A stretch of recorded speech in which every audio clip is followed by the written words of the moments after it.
সুন্দরবনের দূষণ সম্পর্কে জনসচেতনতা তৈরি করতে বাগেরহাটে সেমিনার অনুষ্ঠিত। বাগেরহাট থেকে এইচ নান্টু রিপোর্ট। সুন্দরবন বাঁচাতে পলিথিন ও প্লাস্টিক বর্জ্যের দূষণ সম্পর্কে জনসচেতনতা তৈরি করতে গণমাধ্যম কর্মীদের নিয়ে জার্নালিজম ফর সুন্দরবন নামে একটি কমিটি গঠন করা হয়েছে। কমিটির আহ্বায়ক নির্বাচিত হয়েছেন বাগেরহাট প্রেস ক্লাবের সভাপতি মোহাম্মদ কামরুজ্জামান ও সদস্য সচিব নির্বাচিত হয়েছেন যমুনা টেলিভিশনের বাগেরহাট প্রতিনিধি মোহাম্মদ ইয়ামিন আলী। শনিবার 22 ফেব্রুয়ারি বাগেরহাটে হোটেল ধানসিঁড়ির অডিটোরিয়ামে বেসরকারি উন্নয়ন সংস্থা রূপান্তরের আয়োজনে বাগেরহাট জেলার গণমাধ্যম কর্মীদের নিয়ে অনুষ্ঠিত সেমিনারে এই কমিটি গঠন করা হয়। কমিটির যুগ্ম আহ্বায়ক নির্বাচিত হয়েছেন পরিবেশ কর্মী মোহাম্মদ নূর আলম শেখ, মশিউর রহমান মাসুম ও সবুর রানা। এছাড়াও সিনিয়র সাংবাদিক মোহাম্মদ শাহ আলম টুকু, মোহাম্মদ দেলোয়ার হোসেন, শেখ আহসানুল করিম, বাবুল সর্দার, শওকত আলী বাবু ও মোয়াজ্জেম হোসেন মজনুকে উপদেষ্টা করে 32 সদস্য বিশিষ্ট জার্নালিজম ফর সুন্দরবনের কমিটি গঠন করা হয়েছে। সেমিনারে বাগেরহাট জেলার রামপাল, মোংলা, শরণখোলা ও মোরেলগঞ্জ উপজেলার কর্মরত গণমাধ্যম কর্মীরা এবং রূপান্তরের প্রোগ্রাম পরিচালক শাহাদাত হোসেন বাচ্চু, কোঅর্ডিনেটর শুভাশিস ভট্টাচার্য, জেলা সমন্বয় খন্দকার জিলানী হোসেন এ সময় উপস্থিত ছিলেন। কামনা করছি এবং ইতিমধ্যে 2024 সালে 1 জানুয়ারি থেকে জুন থেকে জার্মান লেটাস এবং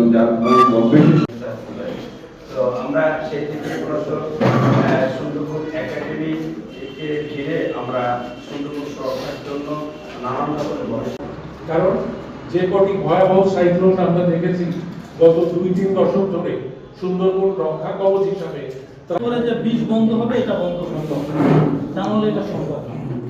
এই জানি হাসান ভাই না মোহাম্মদ আলী ভাই বলছেন যে অভয় নামের একটা বিগ ইন্টারন্যাশনাল কমিটি ছিল আমাদের এখানে অনেক সাংবাদিক, সেটা কিন্তু বিলুপ্তি ঘোষণা করা হয়, মানে বিলুপ্ত হয়ে যায়। কার কাজ না করে এক পর্যায়ে এখন মেয়াদ শেষ হয়ে গেছে, প্রজেক্ট মেয়াদ শেষ, তখন কমিটি শেষ। এটা কিন্তু আর স্থায়ী হয়নি। এরকম একাধিক কমিটিতে আমি ছিলাম, বেরোর সময় দেখছি কমিটি টেকে না। তো সেইভাবে খিলে কিভাবে কোন ফেরাতে এগোলে এটা যেহেতু সুন্দরবন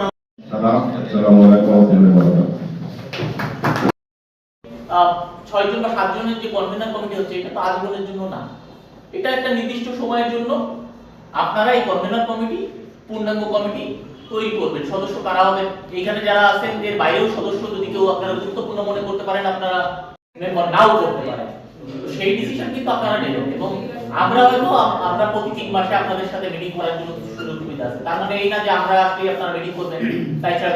তথ্য সুনিশ্চিতভাবে আমি সেখানে উপস্থাপন করেছিলাম একটি গবেষণার ভিত্তিতে।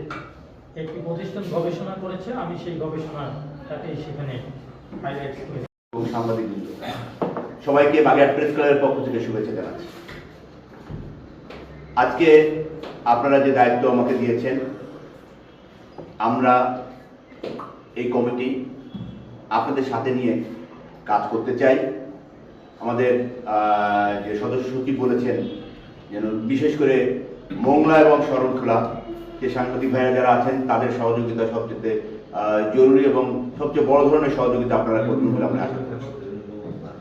আমরা এই সুন্দরবনকে বাঁচাতে চাই। আসলে সুন্দরবন মরণের দিকে ঝুঁকছে, আমরা সেই মরা সুন্দরবনকে বাঁচাতে হবে, যার জন্য আজকের এই রূপান্তরের এই